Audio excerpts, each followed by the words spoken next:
अरे बाबूलाल, अब तुम्हारी बेटियों से कोई शादी नहीं करेगा।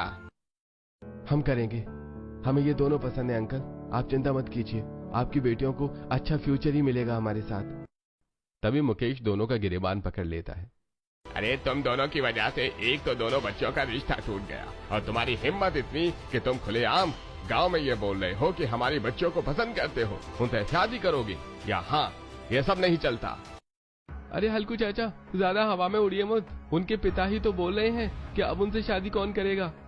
हम अच्छे खानदान के शहर के लोग हैं, ऐसे वैसे नहीं। अंकल आप बताइए, आप अपनी दोनों बेटियों का हाथ हमारे हाथ में देना चाहते हैं? वो हमेशा सुखी रहेंगी। हाँ अंकल, अगर आपको यकीन नहीं है तो आप हमारे घर भी चल लेना। बाबूलाल हाँ कर दे इस रिश्ते के लिए, क्योंकि वैसे भी तेरी लड़कियों से कोई शादी नहीं करने वाला।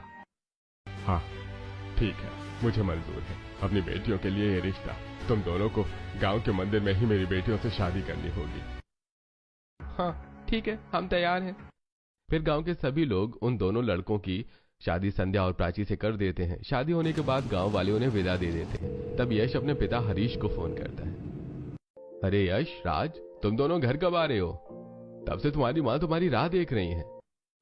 पिताजी, हम शाम तक घर पहुंच जाएंगे, लेकिन एक बहुत बड़ी गड़बड़ हो गई है। हम यहाँ शादी में आए थे और गांव वालों ने हमें गलत समझ लिया।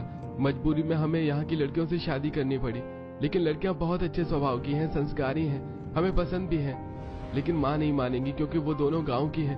अब आप ही संभाल सकते हो। हाँ पापा, अब ये मैटर आपको ही संभालना होगा। अरे तुम चिंता मत करो, तुम्हारे साथ हरीश राठौर है।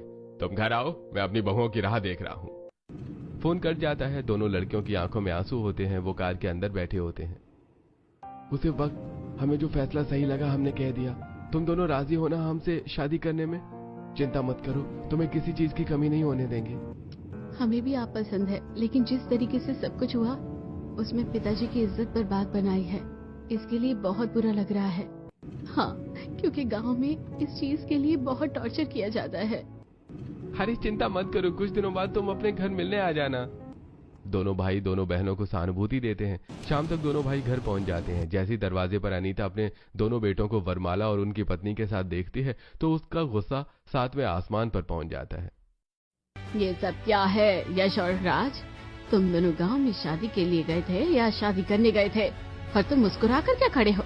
तुम्हारे दोनों बेटों ने मेडल वाला काम किया है क्या? मैं शादी को नहीं मानती हूँ। कौन है ये लड़कियाँ, कहाँ की हैं? स्टैंडर्ड की है कि नहीं? मैं क्यों अपनाऊं? देखो तुम बात को बड़ा कर रही हो, एक बार बच्चों की भी आवाज सुन लो। माँ, परिस्थितियाँ ऐसी हो गई थी कि हमें शादी करनी ही पड़ी। हाँ माँ, आपको शिकायत का मौका नहीं देंगी ये।